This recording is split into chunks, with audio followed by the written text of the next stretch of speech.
So let's take a look at the new Sony 14mm 1.8 amazing prime lens. Let's do this.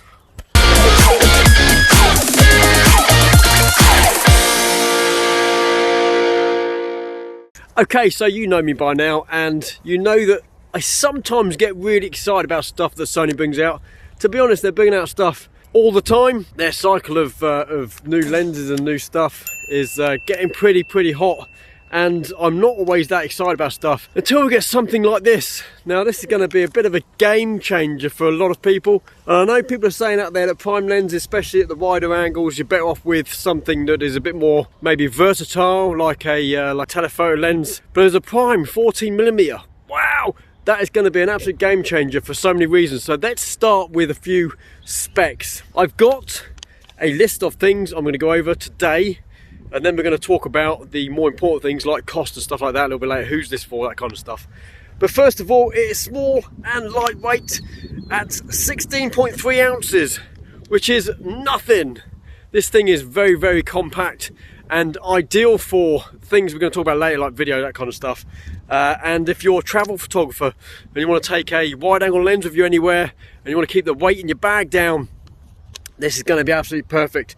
It's got a very fast and a very quiet autofocus, which is great. They've got a new technology in linear motors inside the lens for the focus, which is supposed to be very fast and very accurate as well. Obviously pair that with a very decent camera that has focus settings that are pretty amazing. Things like the new A1 or the A9, A7 III, that kind of stuff. Pair this with that and you've got a pretty good focus system and very fast. It's got amazing bokeh at 1.8. Obviously we're looking at the background blur, if you like, when you're focusing on something really close by, or vice versa. If you're focusing on something really far, the foreground bokeh is quite nice on this lens. To be honest, it's not really something I'd be looking at. I wouldn't be looking at this as like a portrait lens as such, so I'm not too worried about things like background blur. But street photography and stuff like that, if you're a street photographer getting really close up, because you can get quite close with this lens, the minimum focal length I think is 25 centimeters, which is actually really close for a wide angle lens. That's pretty darn good if you want to get really close to an object in the street and have the background out of focus, or if you're going to do some like product photography, that kind of stuff, would actually work out quite great. Obviously the wide angle lens for this would be very good for architectural photography, sort of interior design, that kind of stuff, to make rooms look bigger. It'll appeal to that kind of photography as well, which is awesome. And we obviously have the GMaster Technology, and the GMaster lens group of lenses from Sony are incredible. Obviously that adds a bit of a price tag. We'll talk about that a little bit later. And the wind's going to pick up and going to ruin my video. But when we talk about things like Astro photography, we're looking at things like the chromatic aberration and blur around the edges, especially wide open at 1.8.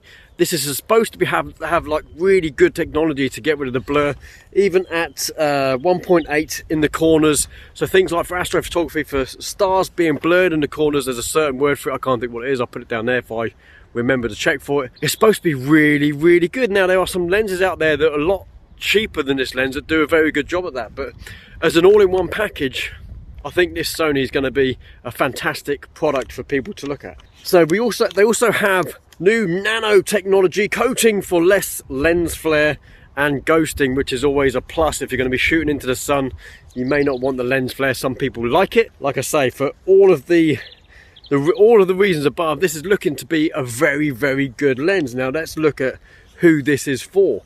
So primarily you're going to be looking at video. So video work, it's going to be lightweight for gimbals. It's going to be really good for stabilizers, and for vlogging. If you're a vlogger and you want a wide angle lens, 14mm is a very good focal length for vlogging. And drone photography is coming into its and videography, drone videography is coming into its own at the moment. And a lot of the bigger, more professional drones, they use the DSLRs and they use the mirrorless cameras on the drones themselves. So you have a drone operator and a camera operator.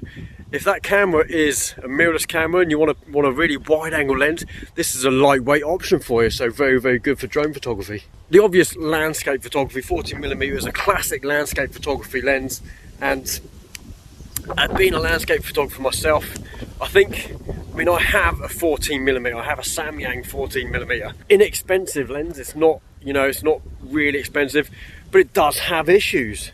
And I think potentially this being an option to upgrade to, I'll have to speak to the missus and see what she says. But absolutely, you know, landscape photography, 14mm is awesome because you're going to get everything in. It's a very, very sharp, very crisp, sharp lens as well. So for landscape photography and having a very sharp, crisp, at the edges lens in your bag is, you know, sometimes a must. And you've got the obvious Astro photography now. Most Astro photographers out there will have their lens of choice, and I appreciate that. As a landscape photographer slash Astro photographer, I think this is going to be an excellent all-rounder for me. I haven't used anything this wide in my landscape photography for a long time, because I currently use my 24-70 GMaster lens at the 24 end, and if I don't have enough in frame, I will do a pano shot. But with a lens that's going to be this good that I can get everything in, I did a video not so long ago where I am at the moment about getting the whole building in. If you can't get it in one shot, you can do a panorama shot, which is what I tend to go for. But if I had a 14mm that's sharp at the edges and I don't have to worry about all that kind of stuff at the edges, a 14mm that's going to be good for landscapes, going to be good for architectural, going to be good for Astro, is something that is going to be good in my bag. I think it's a game changer. I do think it's a game changer. This is going to be the widest lens that Sony has as a prime. Obviously it doesn't have the versatility of a lens that is a telephoto lens, but you'll find primes are generally better in so many other ways. You know, they're lighter, they're not as big obviously in your bag. You have the quality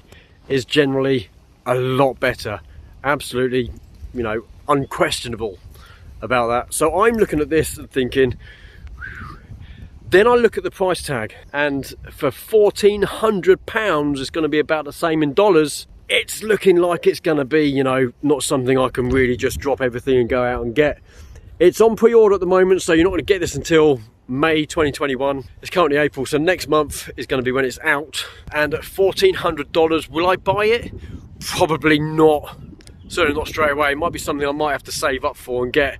But would I want this in my bag? Absolutely. If you have this kind of residual cash flying around, I don't know if you do, but if you do, fantastic. Go and buy it now or go and pre-order it.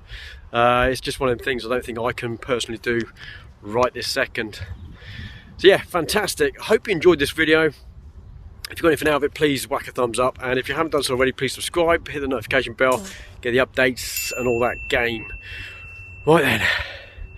For those of you who are going to be getting this, let me know down in the comments. And until the next video, I'll see you soon. Take care.